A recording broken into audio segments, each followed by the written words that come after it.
Okay guys, for today's video, ituturo natin kung paano mag-repair ng tagas or leak sa linya ng tubig sa bahay natin. Hindi na kailangan tumawag pa ng tubero, kayo na mismo, kayang-kaya yung gawin to. So madali lang. So ang problema dito sa bahay ay may leak yung tubig. So kailangan natin gawin is i-repair. So ang gagamitin natin ay compression coupling. Ito yon. Ito yung compression coupling na size 3/4. Dapat kompleto yung mga gamit niyan. Dapat kung ikakabit mo yan sa tubo, kailangan kompleto yan. Walang kulang para garantisado walang tagas or leak yung linya ng tubig. So madali lang kasi yan siya. Dapat ituturo ko kung paano ikabit. Ito yung buo. Ang laman, ito yung mga laman niya. So dapat kompleto talaga. So kailangan mo lagarit lang ng bakal, pwede na para pamputulan dun sa black hose.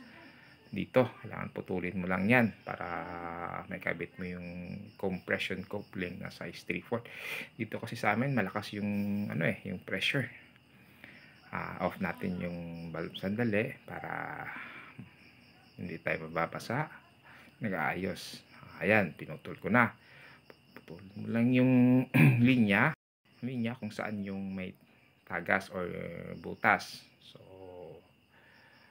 putulin mo, ayan, tapos ikapit mo yung ito, ayan, yung kulay white. So dapat yung hindi magbaliktad. Ayan, pasok mo, tsaka yung gasket or o-ring talaga, yun ang pinaka importante para hindi mag leak yung linya. Ayan, lagay mo talaga, diin mo lang siya. Ayan, hindi na kailangan magtawag pa ng tubero, ikaw na mismo kaya mong gawin yan. Madali lang naman, at saka hindi mabaho. Ibig ko sabihin, katulad kasi doon sa ginagamit na solvent cement, mabaho yun. Ito madali pa siyang ikabit, compression coupling. Ayan siya. Basta tama lang yung pagkabit.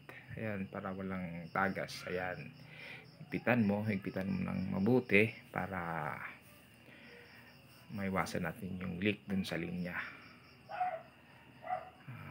Madali lang siya ikabit. Medyo mahal nga lang siya compared dun sa fittings ng blue na pipe or kadalasan ginagamit. Ito madali lang siya gamitin. Ayan, tapos na kaagad. Ayan, subukan natin. Ayan, na natin yung tubig, tapos walang tagas doon sa linya na pinag-ayos natin. Okay guys, salamat sa panonood. Haha.